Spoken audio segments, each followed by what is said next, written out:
आसन पर विराजमान है और सौनक का भी 60,000 ऋषि बैठे हुए हैं नीचे श्रोता बन के। श्रोता वक्ता ज्ञान निधि कथा राम की होई। कहा श्रोता भी ज्ञानी है और वक्ता भी ज्ञानी है। 88,000 ऋषि, विचार करिए, सब ऋषि लोग हैं जो बैठे हुए थे और एक को आगे किए। सभी प्रश्न करने लगेंगे तो ठीक नहीं होगा, तो एक को आगे किए, सौनक आदि ऋषि। सौनक जी को आगे किए और पूछते हैं, हे प्रभु, कलयुग में लोग त्रेतापों से संतप्त रहेंगे, अनेक कामों में व्यस्त रहेंगे, किससे उद्धार होगा लोगों का? तब पौराणिक कथा सुनाते हैं कि एक बार की बात है, नारद बाबा हिमालय में बहुत चिंतित अवस्था में बैठे हुए थे। मुख सूखा हुआ था, शरीर में झुर्रियां पड़ा हुआ था और उसी समय सनक सनंदन सनातन सनत कुमार आते हैं और कहते हैं, हे नारद बाबा, आप क्यों बैठे हुए हैं सुसुप्त अवस्था में? जिस तरह धनवान व्यक्ति का धन खो जाए, गुणवान व्यक्ति का गुण खो जाए और बलवान व्यक्ति का बल खो जाए, उस तरह आपकी चेहरा हो रहा है, इसलिए आप क्यों चिंतित हैं? तब कहते हैं नारद बाबा, एक बार मैं उत्तम लोक समझ करके पृथ्वी लोक पे गया और जम्बू द्वीप पे भारत खंड में मैं भ्रमण करने लगा कि सब सिस्टम जो बना हुआ था, तंत्र व्यवस्था जो बना हुआ था, क्या उसमें लोग ठीक ढंग से चल रहे हैं? ब्राह्मण का जो धर्म है, क्या उसके अनुसार लोग अनुवर्तन कर रहे हैं? जो क्षत्रिय का धर्म है, रक्षा करना, क्या वह उसमें दृढ़ है? अपने अपने धर्म में सब दृढ़ है कि नहीं? उसे देखने के लिए नारद बाबा पृथ्वी लोक पर आए। पहले बड़े बड़े तीर्थों में गए, सभी ये देखते हैं कि सब अपने अपने धर्म से हट गए, धर्म से अलग हो गए हैं। ब्राह्मण का क्या धर्म है, वह अपना धर्म खो चुका है। क्षत्रिय का जो अपना धर्म है, वह अपना धर्म खो चुका है। और तो वैश्य का जो धर्म है, वह अपना धर्म खो चुका है। सब अपने अपने धर्म से हट गए। पिता का धर्म पुत्र के प्रति क्या होता है, पुत्र का धर्म पिता के प्रति क्या होता है, एक पति का धर्म पत्नी के प्रति क्या होता है, पत्नी का धर्म पति के प्रति क्या होता है, एक वैरागी का धर्म क्या होता है, एक सन्यासी का धर्म क्या होता है, एक ब्रह्मचारी का धर्म क्या होता है। सब अपने अपने धर्म से देखा हट गया। भ्रमण करते हुए नारद बाबा पहुंचते हैं वृंदावन। वृंदावनम पुनः यत्ता वृंदावन पहुँचते हैं। जब वृंदावन में एक आश्चर्य देखता है, क्या आश्चर्य देखता है कि एक युवती बैठी हुई है और उसके बगल में दो वृद्ध व्यक्ति लेटे हुए हैं, और वृद्ध व्यक्ति ऐसे कि अंगम गलितम पलितम मुंडम दसन विहीनम जातन तुंडम गर्घृत कंपित क्षोभित दंडम या मुंचत्या आशा भंडम। अंग गल रहा था, शरीर में झुर्रियां पड़ गई थी, केस सभी बगुले के केस की तरह सफेद हो गया था, दांत सभी झड़ गए थे। ऐसे पुरुष दो लेटे हुए हैं और उस युवती के जंघा पर माथा रखा हुआ है और कुछ युवतियां पंखा झल रही है। यह दृश्य देख करके नारद बाबा सोचा उसके समीप क्या जाना, बगल से ही गुजर रहे थे, लेकिन वह युवती आवाज लगाती है, भो भो साधु क्षणम तेष्ठा मच्चिंता मपिनाशया दर्शनम तत्लोकस्य सर्वथा गहरम परम। भो भो साधो क्षणम तिष्ठा, हे साधु बाबा थोड़ी देर ठहर जाइए, क्षणम तिष्ठा मत चिंता मपि नाशया, मेरे दर्शन मेरे को आप चिंता को मुक्त करें। मत चिंता मपि नाशया, मेरे अंदर जो चिंता है, दुख है, परेशानियां है, आप उसको दूर करें। मत चिंता मपि नाशया दर्शनम तत्लोकस्य, आपके दर्शन मात्र से सर्वथा गहरम परम, सभी पापों का क्षय हो रहा है, मुझे शांति मिल रही है, इसलिए क्षणम तिष्ठा, थोड़ी देर ठहर जाइए, मत चिंता मत। तो नारद बाबा समीप गए। जब समीप जाते हैं नारद बाबा तो पूछते हैं उस युवती से, काशी त्वाम का विमोचन नार्या का पद्मलोचन वद देवी सविस्तारम सुखस्य दुखस्य कारणम।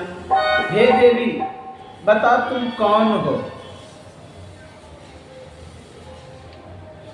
काशी त्वाम अर्थात तुम कौन हो?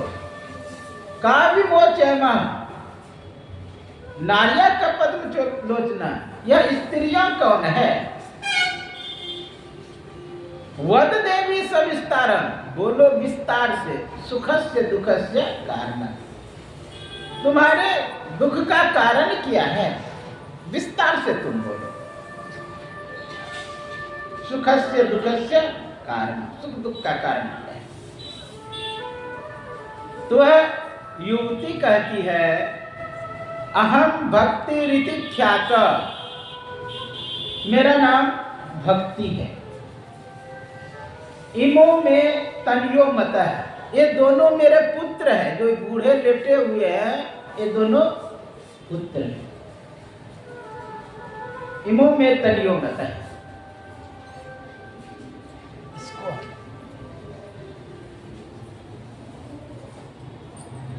इमो में तनियो मत है, ये दोनों मेरे पुत्र हैं।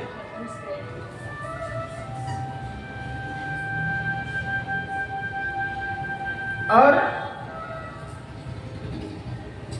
अहम भक्ति रीति ख्यात इमो में तनियो मत, ज्ञान वैराग्य ना मानो, ये दोनों का नाम ज्ञान और वैराग्य है।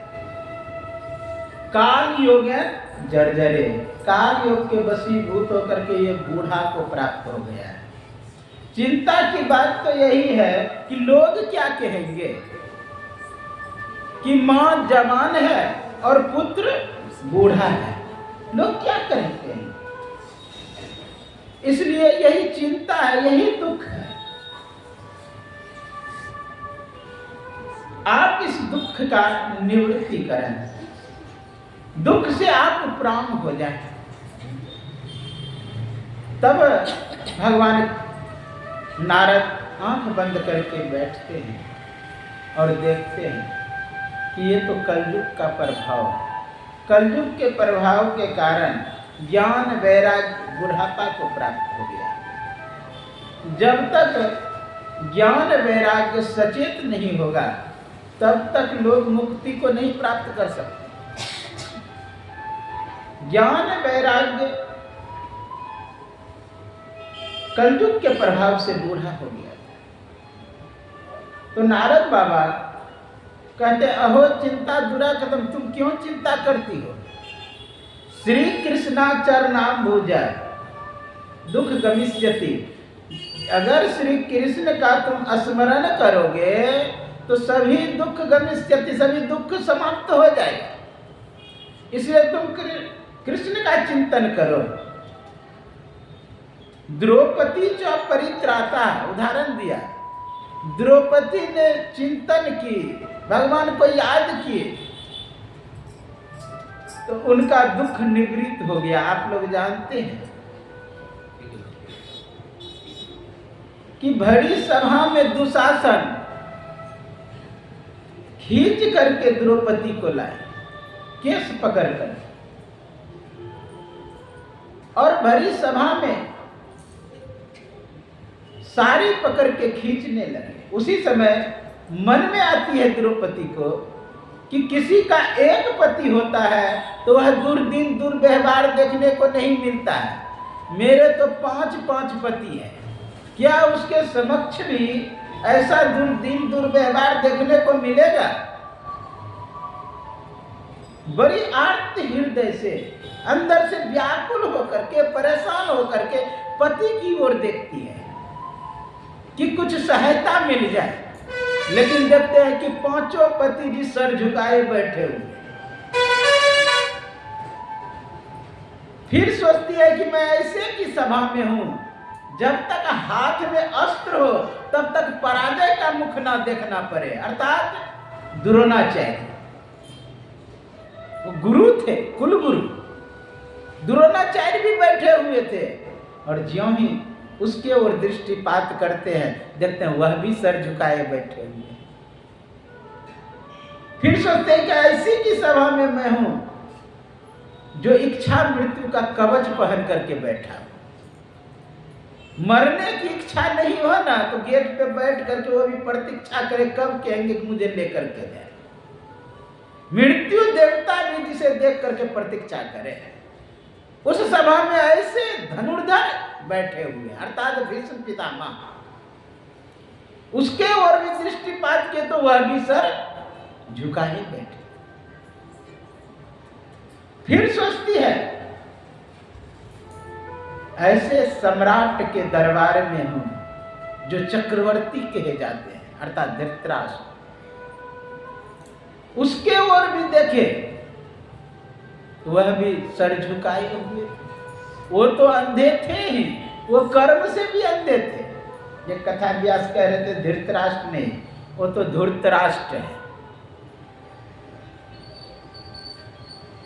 अर्थात वह अंदर से, धर्म से भी अंधे थे, पुत्र मोह में पड़े हुए,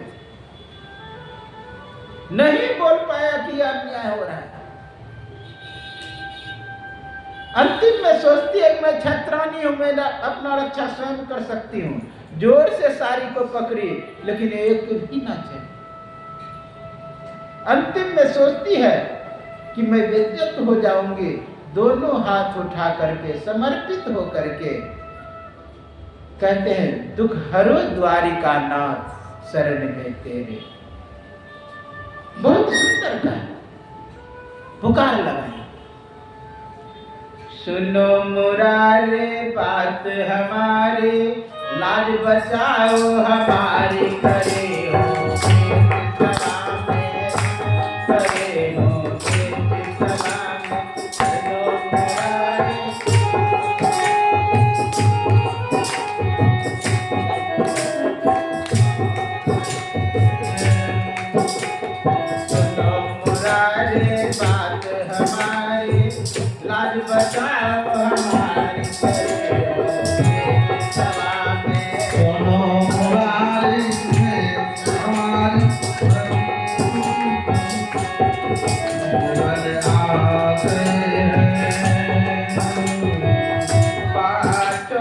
जी मुझे हार चुके हैं जुए बाजियों में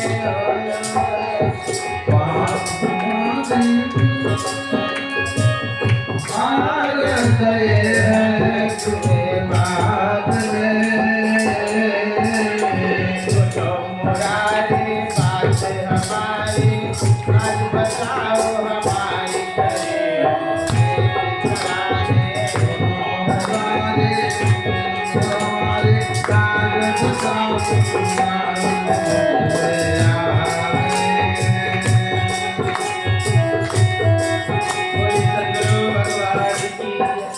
पुकार लगाई द्रौपदी। ज्यों ही पुकार लगाए आप लोग जानते हैं इतनी सारी आई जिस चीज की आवश्यकता थी। और सनातन धर्म में देखेंगे ना जिस समय जैसे आवश्यकता पड़ी वही रूप धारण करके आए।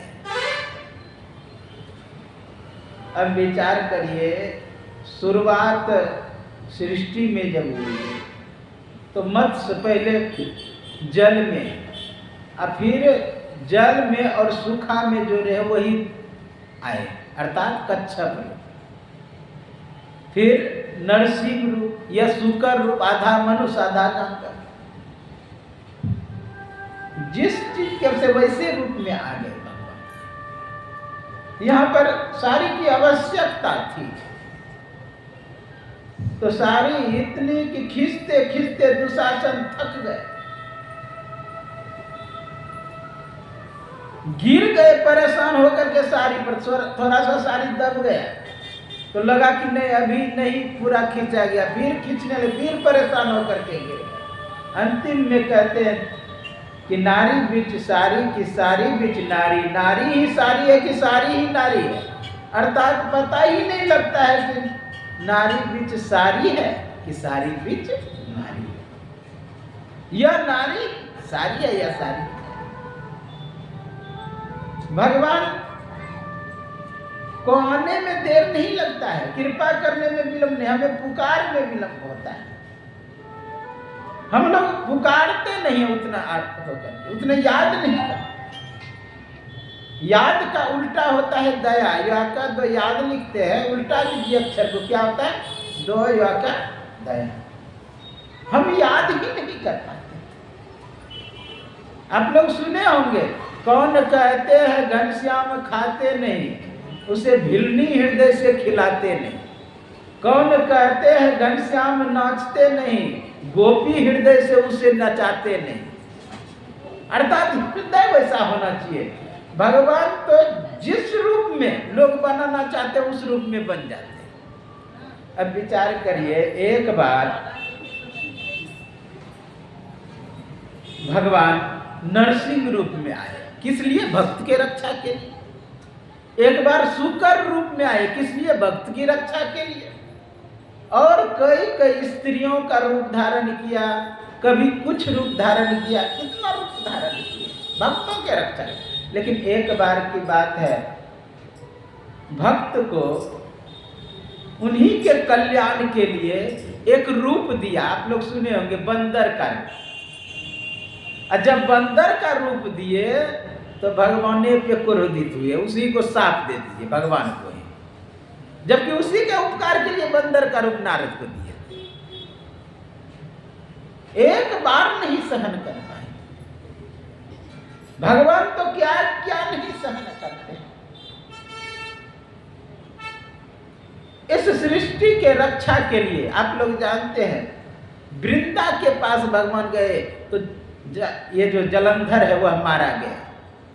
पत्थर होने का साप भगवान ले लिए, किस लिए? कल्याण के। आप जानते हैं नारद भगवान को भी साप दे दिए, जबकि उसी के उपकार के लिए उसका चेहरा बनाया। तो भगवान आने में विलंब नहीं होते। द्रौपदी च परित्राता एन कौरव कस्मलात कोपिनो गता, इतना वस्त्र कि भंडार लगता है।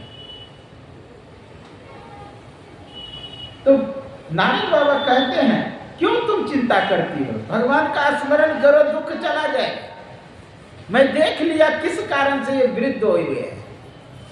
ये वृद्ध जो हुए हैं ये कलयुग के प्रभाव से हुए, इसलिए तुम भगवान का स्मरण करो, दुख चला जाएगा।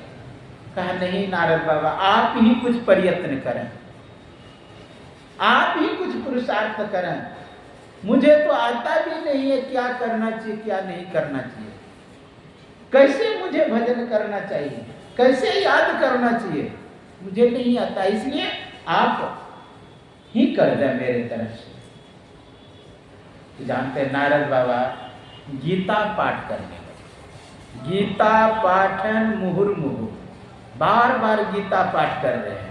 तो जो वृद्ध थे ज्ञान वैराग थोड़ा सा सचेत होता है, उठ करके बैठते हैं, फिर पलट जाते हैं, गीता पाठ किए, फिर वेद पाठ किए, वेदांत पाठ किए, लेकिन किसी से दुख निवृत्ति नहीं, बूढ़ा का बूढ़ा।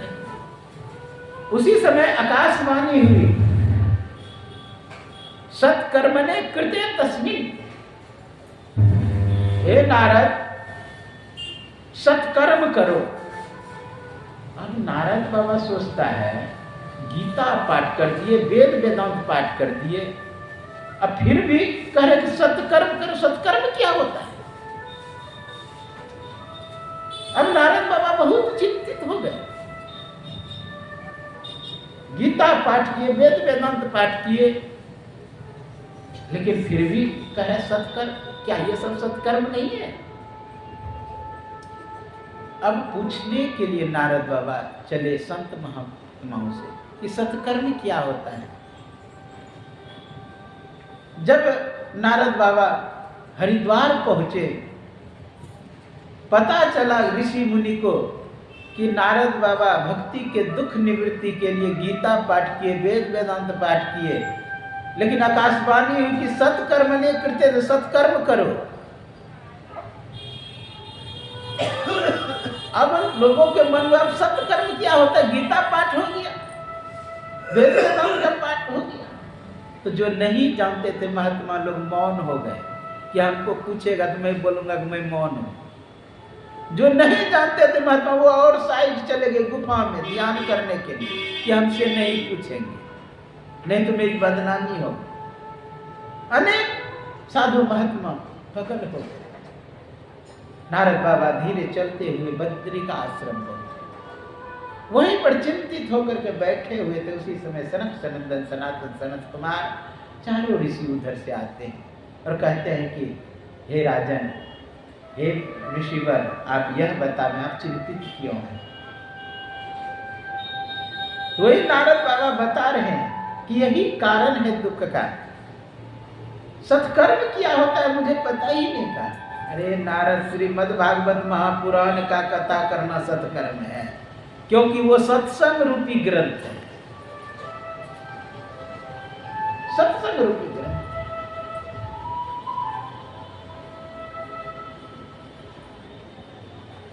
जब सत्संग रूपी ग्रंथ का पाठ होगा तो स्वाभाविक दुख निवृत्त हो जाएगा, दुख समाप्त हो जाएगा, दुख से लोग प्राप्त होते हैं। इसलिए तो तुम सत्कर्म करो, यानी श्रीमद् भागवत महापुराण का आयोजन रखो। कहा महाराज कहाँ पे किया जाए? कहा संसारिक लोगों को थोड़ा सा ऊपर आने के लिए, ताकि घर से थोड़ा वैराग्य, घर से आसक्ति टूटे, परिवार से मोह टूटे, वस्तु व्यक्ति स्थान में जो लगाव है उससे थोड़ा अलगाव हो। थोड़ा सभी को कहो हरिद्वार आने के, और मैं भी इधर से थोड़ा बद्री नारायण से नीचे जाता। जितना दिल्ली से हरिद्वार की दूरी है उतना ही वहां से बद्री नारायण का है। तो दोनों के मध्य में हरिद्वार में तपोवन है, सप्त सरोवर आनंदवन। मैं वहां पर कुटी बना के 4 साल रहा। सप्त सरोवर आनंद वन में एक वट वृक्ष था, उसकी छाया ही समझिए पंडाल बन गया, और उसका जो चबूतरा था वही व्यास मंच। अनेक लोगों को निमंत्रण दिया और ज्ञान वैराग्य भक्ति हरिद्वार पहुंचे। और बहुत सुंदर मनोरम जगह गंगा किनारे व्यास आसन पर चारों ऋषि विराजमान, और कथा सुनाना प्रारंभ। कथा आगे सुनेंगे, हम लोग एक भजन सुने तब पश्चात आप कथा सुनेंगे। बोले सद्गुरु भगवान की जय, कन्हैया लाल की जय, भागवत महापुराण की जय।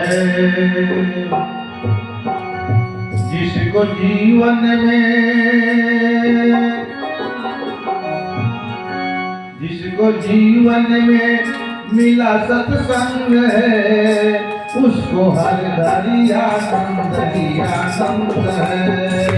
जिसको जीवन में मिला सत्संग है, उसको हर घड़ी आनंद ही आनंद है।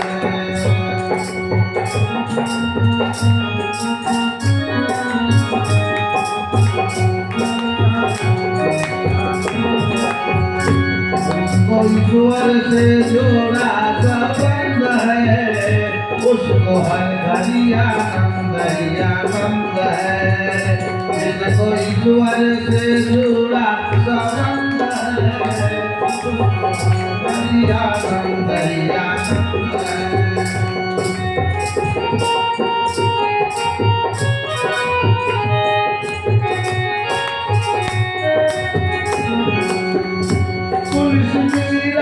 कबीरा ने गाया, तुलसीदास ने दर्शन पाया।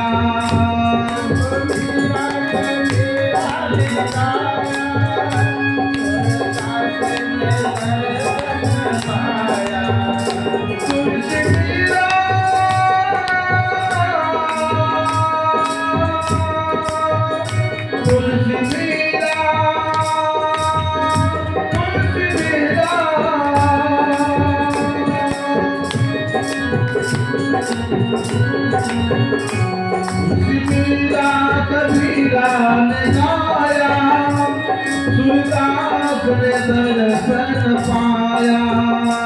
सूरदास ने दर्शन पाया। जिसका हृदय में राम नाम बंद है, उसको हर घड़ी आनंद ही आनंद है। जिसका हृदय में राम नाम बंद है, उसको हर घड़ी आनंद ही आनंद है।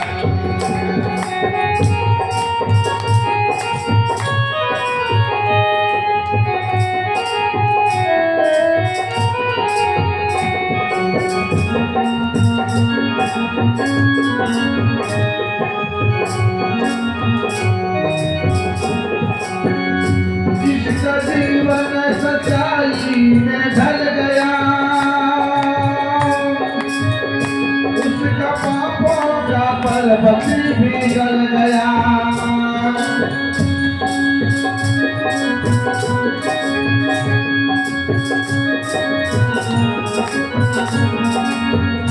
जिसका जीवन सच्चाई में ढल गया, उसका पापों का पर्वत भी गल गया। उसका पापों का पर्वत भी गल गया। रोम रोम में बसे गोविंद है, उसको हर घड़ी आनंद ही आनंद है। रोम में बसे गोविंद है, उसको हर घड़ी आनंद ही आनंद है।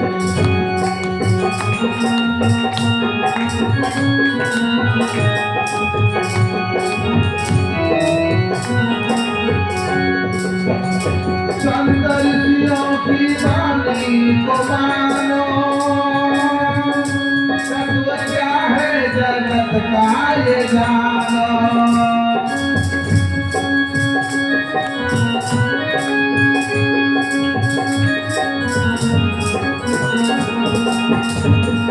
संतरियों